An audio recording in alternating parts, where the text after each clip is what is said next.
Oh hai, Assalamualaikum teman-teman. Nah, ketemu lagi dengan saya Sinta Anggraini. Di pertemuan kali ini saya akan membahas tentang standar proses kurikulum 2013, kurikulum paradigma baru dan kurikulum darurat. Untuk tahu lebih lanjutnya, yuk simak video saya lebih lanjut. Nah, di pertemuan kali ini saya akan membahas tentang pengertian standar proses. Nah, apa sih standar proses? Standar proses adalah kriteria mengenai pelaksanaan pembelajaran pada satuan pendidikan untuk mencapai standar kompetensi kelulusan.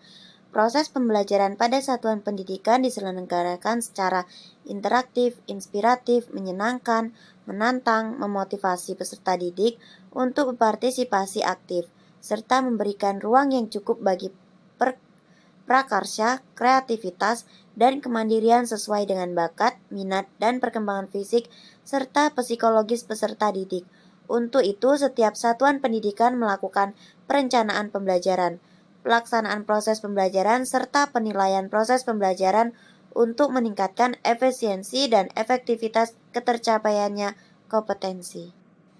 Untuk karakteristik standar proses ini yaitu ranah kompetensi, terdiri dari afektif, kognitif, psikomotorik, sedangkan discovery inquiry, penyikapan dan penelitian, project-based learning, menghasilkan karya berbasis masalah, tematik terintegratif, tematik antar pelajar, tematik suatu mata pelajaran.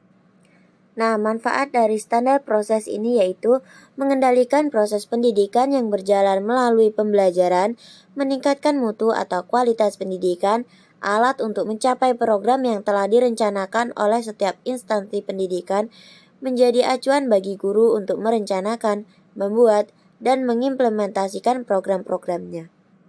Standar Proses Pendidikan Kurikulum 2013 Kemendikbud nomor 65 tahun 2013 mengamanatkan bahwa proses pembelajaran pada satuan pendidikan harus diselenggarakan secara interaktif, inspiratif, menyenangkan, menantang, memotivasi peserta didik untuk berpartisipasi aktif, serta memberikan ruang yang cukup bagi prakarsa, kreativitas, dan kemandirian sesuai dengan bakat.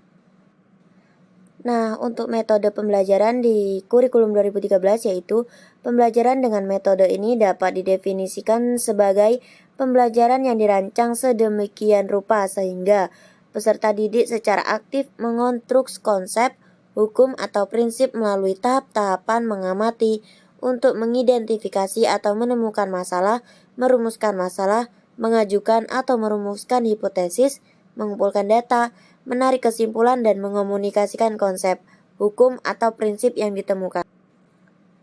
Selanjutnya ada penilaian proses pembelajaran menggunakan pendekatan penilaian otentik yang menilai kesiapan siswa proses dan hasil belajar secara utuh. Keterpaduan penilaian ketiga komponen tersebut akan menggambarkan kapasitas, gaya, dan perolehan belajar siswa atau bahkan mampu menghasilkan dampak instruksional dan dampak pengiring dari pembelajar.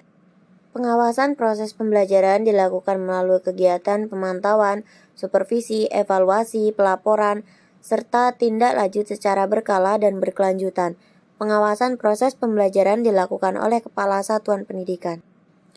Karakteristik pembelajaran pada setiap satuan pendidikan terkait erat pada standar kompetensi lulusan dan standar isi. Standar kompetensi lulusan memberikan kerangka konseptual tentang sasaran pembelajaran yang harus dicapai. Standar isi memberikan kerangka konseptual tentang kegiatan belajar dan pembelajaran yang diturunkan dari tingkat kompetensi dan ruang lingkup materi. Sesuai dengan standar kompetensi lulusan, sasaran pembelajaran mencakup pengembangan ranah sikap, pengetahuan, dan keterampilan yang dielaborasi untuk setiap satuan pendidikan.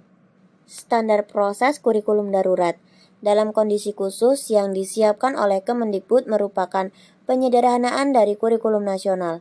Pada kurikulum tersebut dilakukan pengurangan kompetensi dasar untuk setiap mata pelajaran sehingga guru dan siswa dapat berfokus pada kompetensi esensial dan kompetensi prasyarat untuk kelanjutan pembelajaran di tingkat selanjutnya. Selanjutnya yang terakhir yaitu standar proses kurikulum paradigma baru.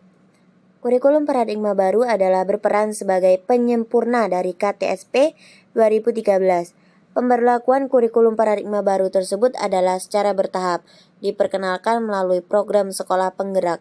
Kemudian pada akhirnya kurikulum ini diharapkan dapat diimplementasikan secara merata dan menyeluruh pada setiap satuan pendidikan yang ada di Indonesia. Nah, itulah tadi teman-teman penjelasan dari standar proses kurikulum 2013, kurikulum paradigma baru, dan kurikulum darurat. Nah, kalau teman-teman ada yang kurang jelas atau kurang paham, bisa tanyakan saya untuk lebih lanjut. Nah, kalau gitu saya pamit undur diri dan saya akhiri. Wassalamualaikum warahmatullahi wabarakatuh dan see you next time teman-teman.